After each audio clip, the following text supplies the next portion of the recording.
મોરબીમાં નાની canal road ઉપર રોડમાં દબાણ. મોરબીમાં મહાનગરપાલિકા થયા પછી પણ લોકો સાથે છેતરપિંડી થાય તેવા બાંધકામો કરવામાં પાછા પડતા નથી. લોકોને ઉલ્લુ બનાવવાનો પ્રયત્ન કરે છે, પણ લોકો હવે જાગૃત થઈ ગયા છે તો તેઓની કોઈ વાત માનતા નથી. રોડમાં દબાણ કરી બાંધકામ કર્યું હોય.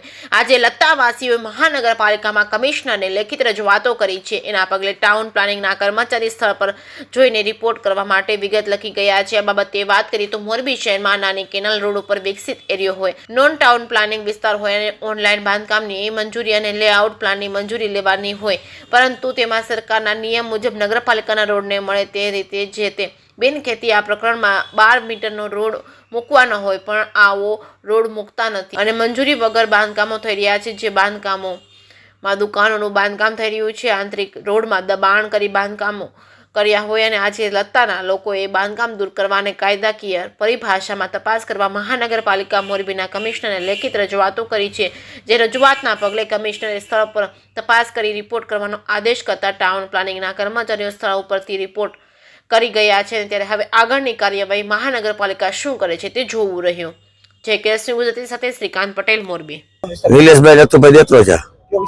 આપણે નાની કેનાલ રોડ દુધેશ્વર આઈસ બાજુમાં એપાર્ટમેન્ટ બને છે, દુકાન બને છે, એને અમારું દબાણ કર્યું છે. દબાણ ખુલ્લું કરી દેવા જોઈએ, એ કરી દેતા નથી. દબાણ ખુલ્લું અમારું કેટલા સમયથી કામ ચાલે છે? કામ ચાલે 20 થી થયા. રજૂઆત કરી ના, પહેલી રજૂઆત કરી. હવે એ તો ક્યાં જગ્યામાં આવી છે એમ કહે છે. તારે મહેશભાઈ પટેલ, મારે રહેવાનું નાની કેનાલ રોડ ઉપર છે અને ત્યાં અમારું જે રેસિડેન્ટ છે, અમારા 2 એપાર્ટમેન્ટ છે. ત્યાં એક કોમર્શિયલ બિલ્ડિંગ બને છે, જે દુકાનોનું શોપિંગ બને છે. હવે તેમાં એમાં એવું છે કે અમને લોકોને એવું લાગે છે કે એ લોકોએ રસ્તાનું દબાણ કર્યું છે, તો એના માટે અમે સરને આવેદનપત્ર દેવા માટે આવ્યા છીએ.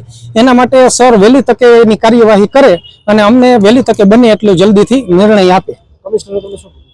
સરે એવું કીધું છે કે આજે જ ત્યાં સ્થળ ઉપર લોકેશન ઉપર આવી અને તેની જાંચ કરશે અને પછી એનો નિર્ણય આપશે, એવું સાહેબે અમને કીધું છે.